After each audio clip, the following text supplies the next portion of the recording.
થઈ ગયું. ચલો આજે આપણે જોઈશું ગોલી અરીસા. ચોથા પાઠની અંદર ગોલી અરીસાના પ્રકાર. આપણે આગળના પાઠમાં જોઈએ કે ગોલી અરીસા કેવી રીતે બને, તો કે પોલા ગોળાકાર કવચને યોગ્ય ઊભા છેદમાં કાપી તેની અંદરની કે બહારની સપાટીને પોલિશ કરીને પરાવર્તક બનાવવામાં આવે ત્યારે જે રચના મળે તેને ગોલી અરીસા કહે. એના બે પ્રકાર છે, અંતર્ગોળ અરીસો અને બહિર્ગોળ અરીસો. હવે આપણે એની લાક્ષણિકતા પૂછે કે અંતર્ગોળ અરીસો અને બહિર્ગોળ અરીસાની લાક્ષણિકતા શું? લાક્ષણિકતા પૂછે તો મને બે લખવાની. જો અંતર્ગોળ અરીસામાં તેની અંદરની સપાટી પોલિશ કરીને પરાવર્તક છે, જ્યારે બહિર્ગોળ અરીસામાં તેની બહારની સપાટી પોલિશ કરીને પરાવર્તક. આ ભાગ ખરબચડો તમે થઈ ગયા. મેડમ આગળના ટોપિકમાં તમે કોઈ પણ અરીસો બનાવો, અંતર્ગોળ, બહિર્ગોળ કે સમતલ, તમારે ડાબી તરફની સપાટી પોલિશ કરીને પરાવર્તક બનાવવાની છે. બરાબર? એટલે અંતર્ગોળમાં અંદરની સપાટી પોલિશ કરીને પરાવર્તક છે, આમાં બહિર્ગોળમાં બહારની સપાટી પોલિશ કરીને પરાવર્તક બનાવે છે. પછી આની પરાવર્તક સપાટી પર મુખ્ય અક્ષ સમાંતર કિરણ, સમજે આ એક મુખ્ય અક્ષ છે, હું બે સમાંતર કિરણ આપાત કરું, એક કિરણ ઉપર છે, તો એ પરાવર્તન પામીને એક બિંદુએ કેન્દ્રિત થાય. જ્યારે આની પરાવર્તક સપાટી પર મુખ્ય અક્ષ સમાંતર, બહિર્ગોળ અરીસાની પરાવર્તક સપાટી પર મુખ્ય અક્ષ સમાંતર કિરણ આપાત કરો તો તમે જોશો એ એકબીજાથી દૂર જાય છે. આ બે કિરણ છે, મુખ્ય અક્ષ સમાંતર છે, એટલે તમે જોશો એકબીજાથી દૂર જશે. એટલે આ એક બિંદુએ કેન્દ્રિત થાય એટલે આને અભિસારી અરીસો કહે, અને આ કિરણ દૂર જાય એટલે એને અપસારી અરીસો. એટલે અહીંયાની બે લાક્ષણિકતા શું કરી વાત? અંતર્ગોળ અરીસામાં તેની અંદરની સપાટી પોલિશ કરીને પરાવર્તક બનાવેલી હોય, અને બીજું તેની પરાવર્તક સપાટી પર મુખ્ય અક્ષ સમાંતર કિરણ આપાત કરીને તે પરાવર્તન પામી એક બિંદુએ કેન્દ્રિત થાય. બરાબર? એટલા માટે એને અભિસારી અરીસો કહે. જ્યારે બહિર્ગોળ અરીસાની લાક્ષણિકતામાં તેની બહારની સપાટી પોલિશ કરીને પરાવર્તક બનાવેલી હોય, અને બીજું તેની પરાવર્તક સપાટી પર મુખ્ય અક્ષ સમાંતર કિરણ આપાત કરીને તે પરાવર્તન પામી અને એકબીજાથી દૂર જાય, એટલા માટે એને અપસારી અરીસો કહે છે. લેન્સમાં ઊંધું છે કે બહિર્ગોળ લેન્સ એ અભિસારી લેન્સ છે અને અંતર્ગોળ લેન્સ એ અપસારી લેન્સ. અરીસામાં પાછળ એનાથી ઓપોઝિટ છે. અંતર્ગોળ અરીસો એ અભિસારી અરીસો અને બહિર્ગોળ અરીસો એ અપસારી અરીસો. બરાબર? હવે પરીક્ષામાં લાક્ષણિકતા પૂછે તો તમારે બે જ લખી શકાય, પણ એમ પૂછે કે તફાવત લખો અંતર્ગોળ અરીસો અને બહિર્ગોળ અરીસો, તો એના વિશે બીજી કેટલીક વધારાની માહિતી છે. આ વધારાની માહિતી તમને જો તો પરીક્ષામાં પૂછે, અત્યારે પણ તમને કદાચ ચોક્કસ ન ખ્યાલ આવે, પણ જેમાં ટોપિક પૂરો થશે ને એટલે તમને બધા ટોપિક ખ્યાલ આવે. તો તમે જો આ વધારાની લાક્ષણિકતા, અંતર્ગોળ અરીસાનું મુખ્ય કેન્દ્ર છે વાસ્તવિક. વાસ્તવિક કેમ કીધું? કારણ કે કિરણો પરાવર્તન પામીને રિયાલિટીમાં ભેગા થાય. બરાબર? એટલે તમે આનું મુખ્ય કેન્દ્ર વાસ્તવિક છે, જ્યારે આ બંને જે કિરણો છે એકબીજાથી દૂર જાય એટલે તમે જોશો અપકેન્દ્રિત કિરણો કહેવાય. આપણે સમતલ અરીસામાં જોયું, એટલે એકબીજા સાથે ભેગા ન થાય. જો તમે એને અપોઝમાં લંબાવો તો એક રીતે કેન્દ્રિત થાય તેવો આભાસ થાય. એટલે આનું મુખ્ય કેન્દ્ર એ આભાસી છે. આનું મુખ્ય કેન્દ્ર વાસ્તવિક છે, આનું મુખ્ય કેન્દ્ર આભાસી છે. પછી આની કેન્દ્ર લંબાઈ, અંતર્ગોળ અરીસાની કેન્દ્ર લંબાઈ ઋણ હોય. તમે આનું જે ધ્રુવ છે ત્યાં તમે એક અક્ષની કલ્પના કરો તો એક્સ અક્ષ પર ડાબી તરફ થઈ, એટલે અંતર્ગોળ અરીસાની કેન્દ્ર લંબાઈ ઋણ હોય, જ્યારે બહિર્ગોળ અરીસામાં તમે અહીં અક્ષની કલ્પના કરો તો એક્સ અક્ષ પર ધન થઈ ગઈ આની કેન્દ્ર લંબાઈ ધન. આ ધ્યાન રાખજો. અંતર્ગોળ શબ્દ સાથે જ ઋણ છે કેન્દ્ર લંબાઈ માટે, અને બહિર્ગોળ શબ્દ સાથે જ ઋણ છે. બહિર્ગોળ સાથે ધન અને અંતર્ગોળ સાથે અંતર્ગોળ સાથે ઋણ અને બહિર્ગોળ સાથે ધન. ભલેને પછી લેન્સ હોય કે અરીસો, અંતર્ગોળ અરીસો હોય કે અંતર્ગોળ લેન્સ, એની કેન્દ્ર લંબાઈ ઋણ જ આવે, અને બહિર્ગોળ અરીસો હોય કે બહિર્ગોળ લેન્સ હોય એની કેન્દ્ર લંબાઈ આવે. બરાબર? પછી આના વડે વાસ્તવિક, અંતર્ગોળ અરીસા વડે વાસ્તવિક અને આભાસી બંને પ્રકારના પ્રતિબિંબ મેળવી શકાય, જ્યારે બહિર્ગોળ અરીસા વડે માત્ર ને માત્ર આભાસી પ્રતિબિંબ મેળવી શકાય.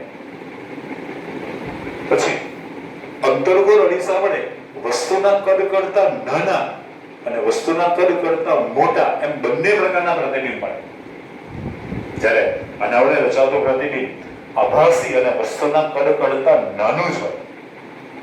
હું તમને આગળ સમજાવીશ ત્યારે ખ્યાલ આપીશ આનો ફરી પાછો, કે આપણે જે બાઇક ચલાવીએ અથવા તો ફોર વ્હીલ ચલાવીએ એમાં જે મિરર આવે છે ને એ બહિર્ગોળ અરીસો છે. તો તમે જો એના વડે રચાતું પ્રતિબિંબ એ હંમેશા પાછળ તરફ જ આપણને દેખાશે. આ રીતે હોય તો આપણને પાછળ તરફ દેખાય છે, એટલે પાછળની વસ્તુ આપણને પાછળનું યુદ્ધ ચોક્કસપણે આપણે જોઈ શકીએ છીએ. એટલે એના વડે રચાતું પ્રતિબિંબ અરીસાની પાછળ આભાસી અને ચત્તું હોય, બરાબર, અને વસ્તુના કટપેટા નાનો હોય. એટલે આના વડે વાસ્તવિક અને આભાસી બંને પ્રકારના પ્રતિબિંબ મેળવી શકાય. આના વડે માત્ર ને માત્ર આભાસી પ્રતિબિંબ મેળવી શકાય. આના વડે વસ્તુના કદ કરતા નાના અને મોટા એમ બંને પ્રકારના પ્રતિબિંબ મેળવી શકાય. આના વડે વસ્તુના કદ કરતા નાના પ્રતિબિંબ મેળવી શકાય. એટલે આ એક વધારાની માહિતી છે, એ પણ આપણે યાદ રાખવા જેવી છે. 3-4 માહિતી. એટલે જ્યારે પણ આપણને કદાચ અંતર્ગોળ અરીસો કે બહિર્ગોળ અરીસાનો આપણને તફાવત પૂછે તો બેની આપણે વધારે પણ લખી શકીએ. હવે જો અંતર્ગોળ અરીસો અને બહિર્ગોળ અરીસાની કેટલીક ડેફિનેશન છે, એને આપણે સમજવું પડશે. અને એના માટે કઈ સંજ્ઞાનો ઉપયોગ થાય એ આપણે સ્પષ્ટપણે જોવું પડશે. બરાબર, એટલે 6 ડેફિનેશન સમજવાનું.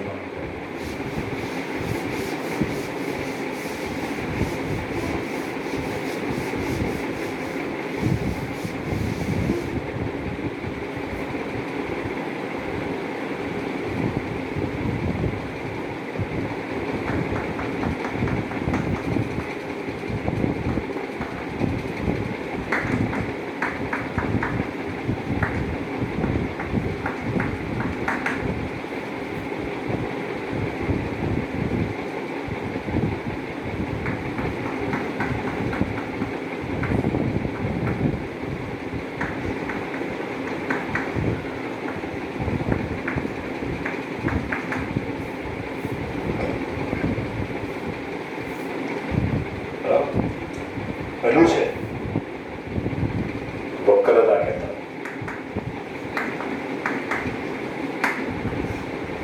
એના માટે સંજ્ઞા છે કેપિટલ સી. જો આપણે જેટલી ડેફિનેશન જોતા જઈશું ને એ પ્રમાણે તમને આઈડિયા આવતા જશે. ચલો, પેલું છે વક્રતા કેન્દ્ર. હવે આપણે ગોલીય અરીસા કેવી રીતે બને એની અંદર આપણે ટોપિક છે તો કે કોઈ પણ પોલા ગોળાકારને યોગ્ય ઉભા છેદમાં કાપી તેની અંદરની કે બહારની સપાટી પોલિશ કરીને પરાવર્તક બનાવવામાં આવે. હવે તમે જો આ જે અરીસો છે એમાંથી હું આખા એક પોલા ગોળાકાર કવચની કલ્પના કરી શકું ને.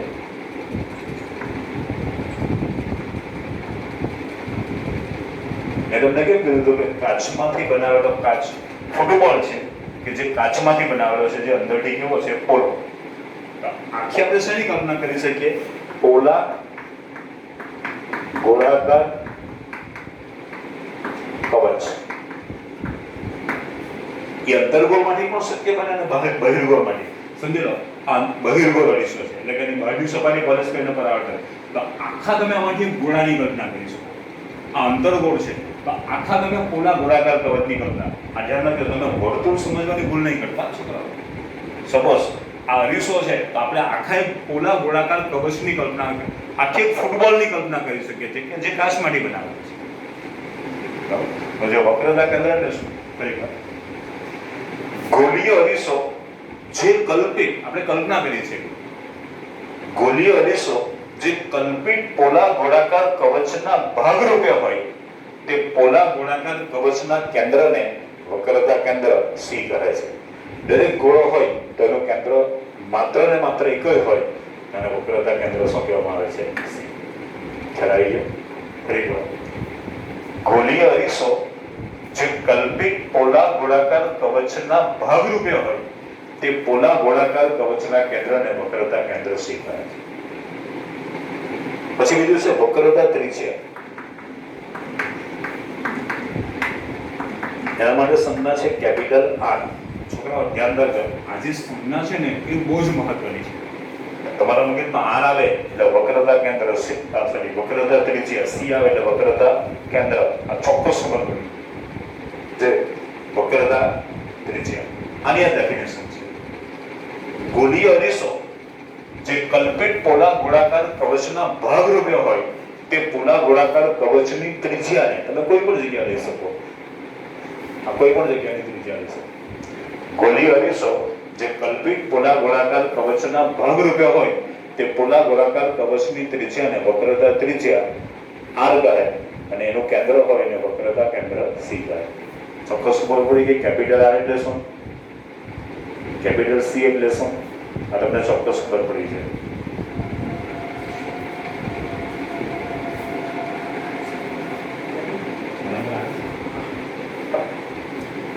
આગળ જઈએ આપણે અરીસાનો ધ્રુવ.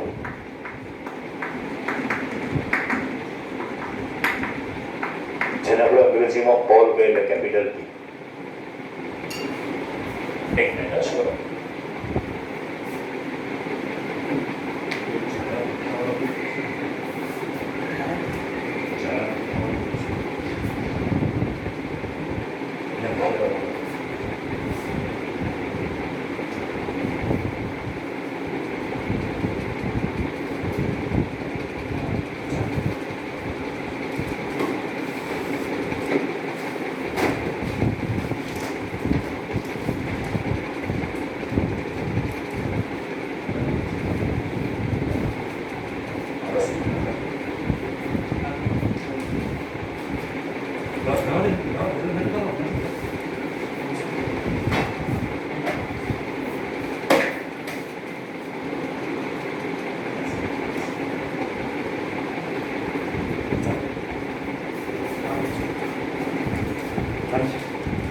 હા છે અરીસાનો ધ્રુવ એટલે કે એનો પોલ P. સમજે આપણે ઘણી વાર આપણે ઘરમાં ફરી પડીએ ને ત્યારે કોઈ કઈ સોલિડ પુઠ્ઠાવાળી વસ્તુ હોય ને આ રીતે આપણે ફેરવવાનો પ્રયત્ન આ રીતે ફરે છે ને. હું અહીંયા બુકને ફેરવું છું. જો મારી પાસે મોટો એક અરીસો હોય, આપણે કાચની સિરામિકની કેવી આપણે પ્લેટ લઈએ કે જે આખો અંતર્ગોળ અરીસા ટાઈપની હોય અને આ રીતે એને હું મૂકું, આમ ફેરવું, તો મારી જે આંગળી છે એના સેન્ટરમાં છે, ત્યાં આગળ હોય તો તમે જો ફરી શકે. અહીંયા પણ તમે જોઈ શકો છો, સમજી લો અંતર્ગોળ અરીસો. આ વસ્તુને હું આ રીતે મૂકું, ફેરવવાનું નથી, હું આ રીતે ફેરવું તો ફરી શકે. તો એ ક્યાં હશે? એક્ઝેક્ટ સેન્ટરમાં હશે, બરાબર. જો તમે આ રીતે જુઓ તો અહીંયાથી હશે અને આ પ્રમાણે જુઓ તો તમને અહીંયા દેખાશે. એટલે આ જે ભાગ છે એ તમને અહીંયા દેખાશે.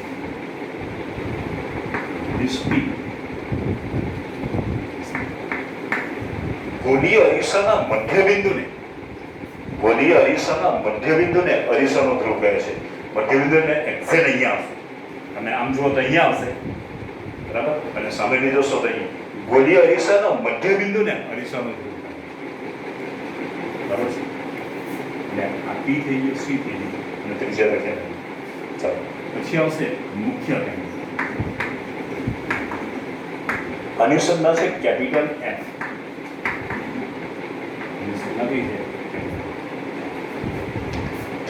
આપણે અહીંયાથી મુખ્ય અક્ષ બનાવીએ,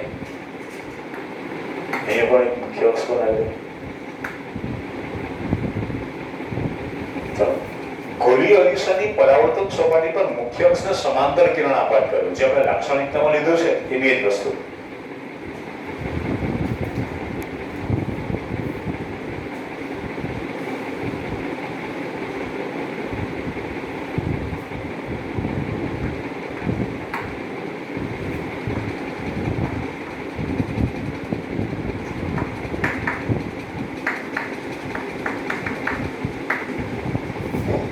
હું બંનેની પરાવર્તક સપાટી પર મુખ્ય અક્ષને સમાંતર કિરણ આપાત કરું. હવે જો અંતર્ગોળ અરીસો એ અભિસારી અરીસો છે, એટલે અભિસાર કરવું એટલે કેન્દ્રિત કરવું. તમે જોશો કે પરાવર્તન પામીને એક બિંદુએ કેન્દ્રિત થાય. પરાવર્તન પામીને એક બિંદુએ કેન્દ્રિત થાય. ધેટ ઇઝ જ્યારે આ કિરણ છે એ દૂર જશે. આ જે કિરણ છે એ આમ દૂર જાય. આ પણ કિરણ છે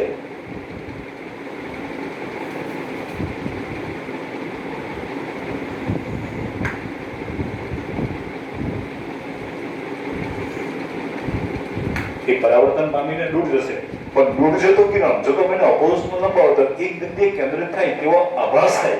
તો આ બિંદુ છે એને શું કહેવામાં આવે? એને આગળમાં કીધું અંતર્ગોળ અરીસાનું મુખ્ય કેન્દ્ર વાસ્તવિક છે અને આભાસી છે. તમે ત્યારે પણ એક સમજાય તો તમે જો મુખ્ય ગોલીય અરીસાની પરાવર્તક સપાટી પર મુખ્ય અક્ષને સમાંતર કિરણો આપાત કરતા તે પરાવર્તન પામીને એક બિંદુએ કેન્દ્રિત થાય અથવા તેવો આભાસ થાય. આ બિંદુને એ અરીસાનું મુખ્ય કેન્દ્ર એમ કહે છે. અંતર્ગોળ અરીસાનું મુખ્ય કેન્દ્ર વાસ્તવિક છે, જ્યારે બહિર્ગોળ અરીસાનું મુખ્ય કેન્દ્ર આભાસી છે. ખરેખર ગોલીય અરીસાની પરાવર્તક સપાટી પર, અહીંયા તમે પ્રોપર અંતર્ગોળ કે બહિર્ગોળ એમ નહીં, બંને માટે કોમન કહેવું પડશે.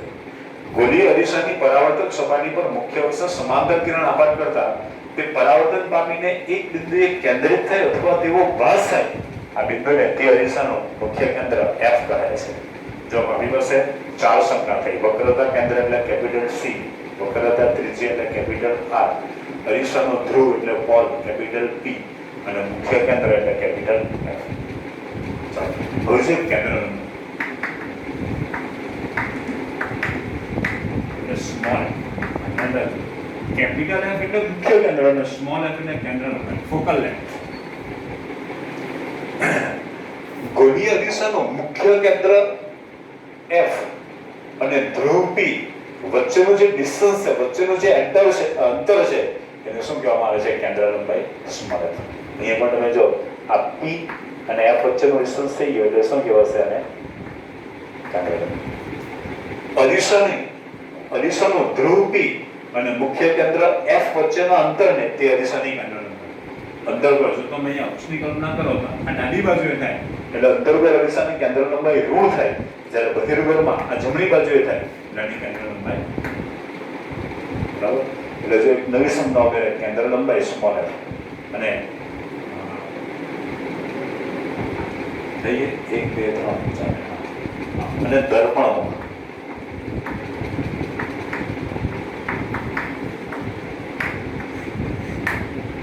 આજે ગોલીય અરીસો હોય એની જે વર્તુળાકાર ધાર, એનો જે વ્યાસ છે, ગોલીય અરીસાના વર્તુળાકાર ધારના વ્યાસને શું કહેવામાં આવે છે?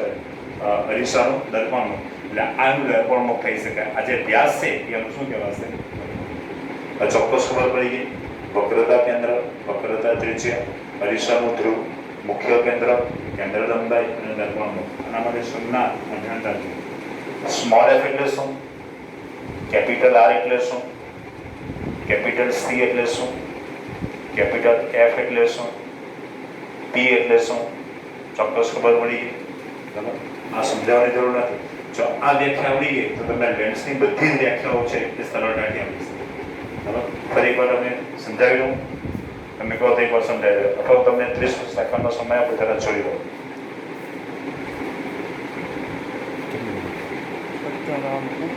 આમાં વાર લાગે કારણ કે અમે સેગમેન્ટ લાંબો ટાઈમ લાગે.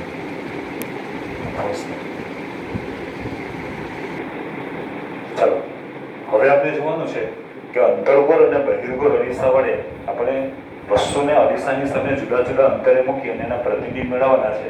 પણ એ પ્રતિબિંબ મેળવવા માટેના 4 નિયમો છે, એ બધા આપણે નિયમને સમજી લઈએ. બરાબર? ધ્યાનથી જોવો પડશે. એ 4 નિયમો એ બરાબર, કારણ કે પરીક્ષામાં આમાંથી ટૂંકા સવાલ સ્વરૂપમાં મેં પાટિયા ઉપર આજે છે અંતર્ગોળ અરીસાની બે અને બહિર્ગોળ અરીસાના બે, તમે જો એના PFC નક્કી કરીને અમે લખી દીધા છે એટલે તમને ઝડપથી ખ્યાલ. ચલો છે પહેલો નિયમ. હું અંતર્ગોળ અરીસો અને બહિર્ગોળ અરીસાની પરાવર્તક સપાટી પર મુખ્ય અક્ષને સમાંતર કિરણ આપાત કરું.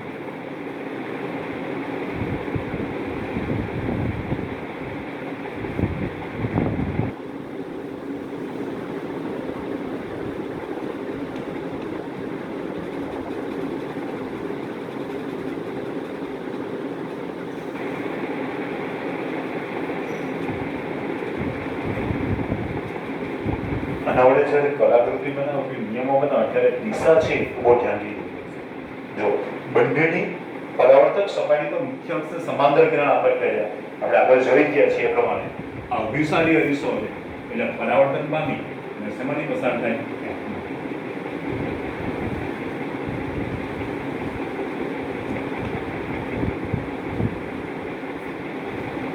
એ પરાવર્તન પામીને શેમાંથી પસાર થાય? Fમાંથી. જ્યારે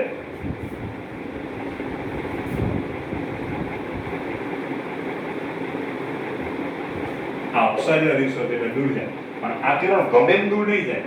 આનું મુખ્ય કેન્દ્ર છે ને ધ્યાનમાં રાખીને જશે.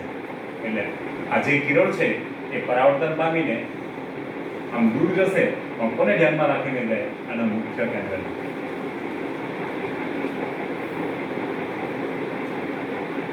બરાબર? પહેલો નિયમ ખ્યાલ આવી ગયો. અંતર્ગોળ અરીસાની પરાવર્તક સપાટી પર મુખ્ય અક્ષ સમાંતર કિરણ આપાત કરો તે પરાવર્તન પામીને F માંથી પસાર થાય. અને આની બહિર્ગોળ અરીસાની પરાવર્તક સપાટી પર મુખ્ય અક્ષના સમાંતર કિરણ આપાત કરો તો એ દૂર છે, પણ દૂર જતો કિરણ છે તમે એને અપોઝમાં લંબાવો તો એકમાંથી પસાર થાય એવો અવાજ થાય. આમાં કોઈને કંઈ પ્રોબ્લેમ. બીજો નિયમ છે એ આનાથી ઓપોઝિટ નિયમ છે. જોજો બરાબર. હું બંનેની પરાવર્તક સપાટીમાંથી એકમાંથી પસાર થાય એ પ્રમાણે કિરણને આપાત કરું.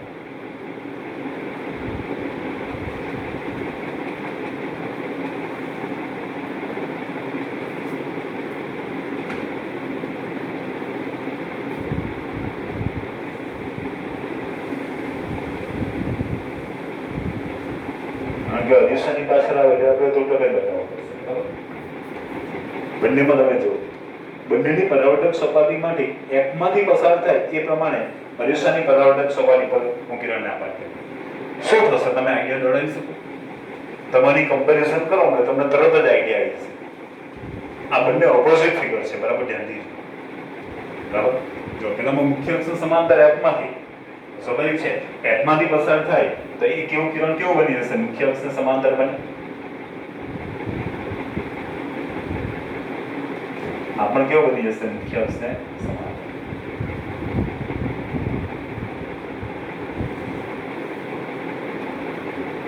જો આ બંને જે નિયમો છે એકબીજાના ઓપોઝિટ નિયમો છે.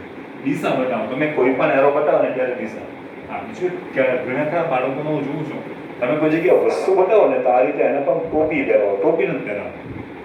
કિરણ બતાવો તો તમે ઘણા તો આમ આમ હોય પછી આમ નામ બતાવે. આવું ને સિમ્પલ ને શું આમ પણ તમે કોઈ વસ્તુ હોય તો આ રીતે બતાવો. આપણે આમ ટોપી બતાવો પછી ત્યાંથી તમારો પોઈન્ટ નક્કી કરો તમને આઈડિયા નહીં આવે. જો દરેકે દરેક જગ્યાએ એરો બતાવો છો બરાબર ધ્યાનથી જોવા આપણે. ચલો, કોઈને આ બે નિયમમાં પ્રોબ્લેમ હોય તો મને કહી શકો. કોઈને પણ આ બે નિયમમાં પ્રોબ્લેમ હોય તો તમે મને કહી શકો. બરાબર છે? ચલો, ત્રીજા નિયમનો ઉપયોગ કરો. કારણ કે આ બંને નિયમો તો એકબીજાના ઓપોઝિટ જ છે. કોઈ પણ અરીસાની પરાવર્તક સપાટી પર વક્રતા કેન્દ્ર સીમાથી કિરણ આપાત થાય. વક્રતા કેન્દ્ર સીમાથી આપાત થાય. તમે જો આની અંદર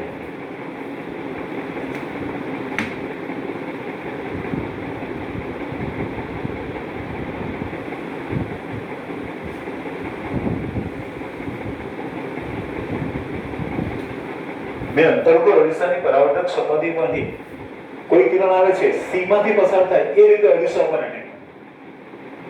સ્વાભાવિક છે આ કિરણ પરાવર્તન પામીને એના એ જ માર્ગે પાછો ફરે. બરાબર? ધ્યાનથી જોજો. આ બે એરોની નિશાની મેં આ રીતે બતાવ્યો છે. બરાબર? કિરણ આવે છે અને પછી અથડાઈને આ રીતે જાય. અને આ બંને એરો છે આ રીતે. તમે આ એરો છે એને આ રીતે વટાવશો ને તો એ ખોટું. આમ તમે બતાવો તો એ ખોટી વસ્તુ. સીમાથી પસાર થાય એ પ્રમાણે કિરણ આવે. આના પર અથડાયું ને પાછું બેક થાય. તમે જો આ બંનેની દિશા શું છે ને, જો શિક્ષકને ભૂલ કરી હોય ને આને પણ ભૂલ તરીકે જોઈ શકે. બરાબર? એટલે આ બંને એરો છે આ રીતે. આ રીતે કિરણ આવી અરીસા પર એટેક કર્યું અને બેક. એટલે સીમાથી પસાર થાય એ પ્રમાણે કિરણ આપાત થાય તો તમે જોશો એ પરાવર્તન પામીને એના એ જ માર્ગે પાછું કરે. બરાબર? એટલે તમે દિશા છે આ રીતે બનાવી શકો. અહીંયા પણ તમે જુઓ મારે સીને ધ્યાનમાં રાખીને કિરણ લાવવાનું છે.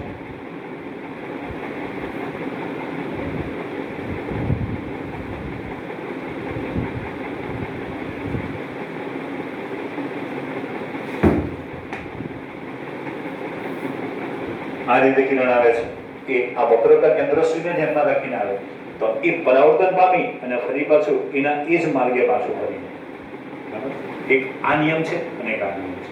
આ બંને માટે કોમન નિયમ છે કે કોઈ પણ ગોળી અરીસાની પરાવર્તક સપાટીમાંથી વક્રતા કેન્દ્ર સીમાથી પસાર થાય એ પ્રમાણે કિરણ આવે તો એ અરીસા પર અથડાય અને એના એ જ માર્ગે પાછું ફરે છે. તમે આ રીતના અને આ રીતના જોઈ શકો. અને ખાસ એક ચોથો નિયમ છે બરાબર ધ્યાનથી. કોઈ પણ ગોળી અરીસાની પરાવર્તક સપાટી પર ધ્રુવમાંથી કોઈ કિરણ પસાર થાય. બરાબર? સાફ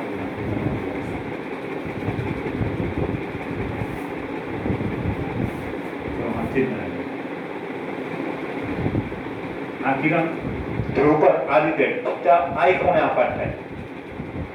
થીટા આ જે ખૂણો છે એ પરાવર્તન પામીને આ રીતે જાય તો આ જે મૂલ્ય થીટા આર તો થીટા આઈ બરાબર થીટા આર અહીંયા આઈ અને આર ના મૂલ્ય આપાત કોણ અને પરાવર્તન કોણનું મૂલ્ય સમાન હોય જો ધ્યાન રાખજો આઈ બરાબર શું થાય આર કોઈ પણ અરીસાના ધ્રુવ પી ઉપર થીટા આઈ અથવા આઈ ખૂણે કોઈ કિરણ આપાત થાય તો એ પરાવર્તન પામીને આ રીતે જશે તો આઈ બરાબર શું થાય આઈ આર એટલે કે થીટા આઈ બરાબર થીટા આર અહીંયા પણ એ રીતે થશે જો આ આઈ હોય તો આર નું મૂલ્ય પણ કેટલું હોય સમાન તો આઈ બરાબર શું થવાનું આર આ આપાત કોણ છે અને પરાવર્તન કારકનું મૂલ્ય સમાન જો આપણે ચાર નિયમો છે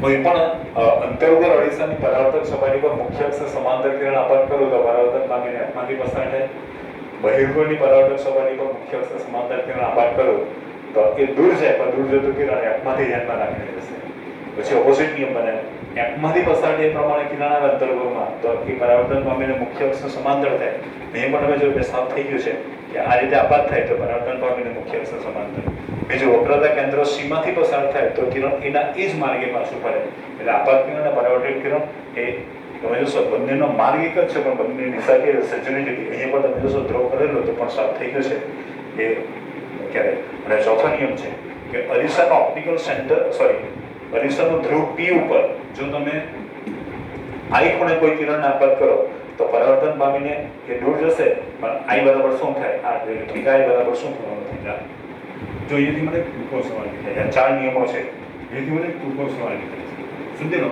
મેં આ પ્રમાણે ફિગર બનાવી છે કે મુખ્ય અક્ષ સમાંતર કિરણ આપાત કર્યું છે અને આ રીતે છે હું અહીંયાથી એક બિંદુ બનાવ્યું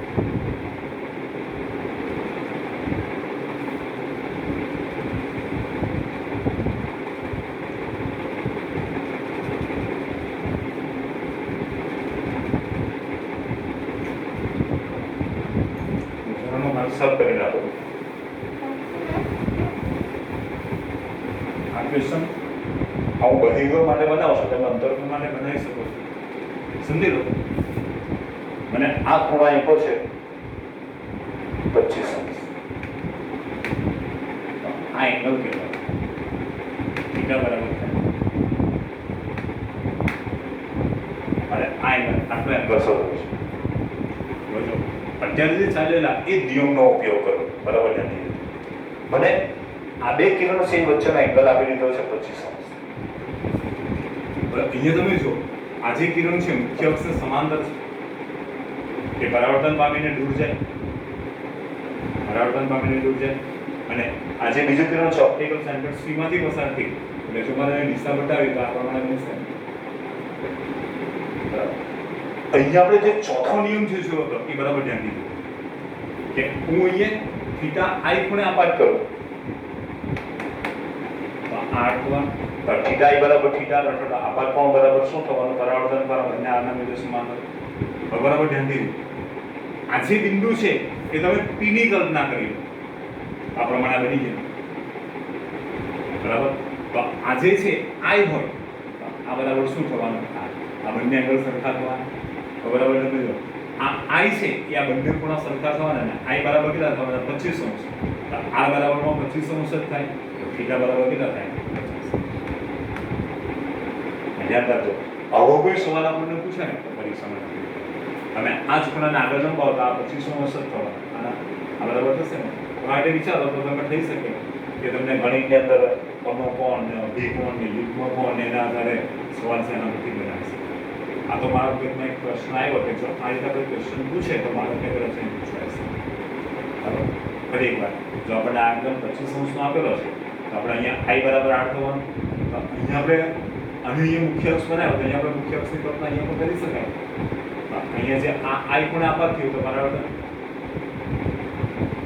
સોરી અહીંયાથી કિરણ આ પ્રમાણે આપાત થાય તો બરાબર અહીંયા આઈ બરાબર શું થવાનું 8 તમે આને આઈ લો અને આ લો તો પણ ચાલી શકે બરાબર તમે આ 25 અંશ છે તો આઈ બરાબર 25 અંશ થવાનું આર બરાબર કેટલા થવાના સોરી અહીંયા આઈ લેવું પડશે અહીંયા આર બરાબર આ પરાવર્તન કોણનું મૂલ્ય આર બરાબર 25 અંશ થાય આઈ બરાબર 25 અંશ થવાના અને આપણને આખો એંગલ પૂછ્યો ઠીક વાળો કેટલા એ રીતે ક્વેશ્ચન તમે ધારો તો એથી ભાઈ વિભાજન બનાવે ને પૂછી શકો.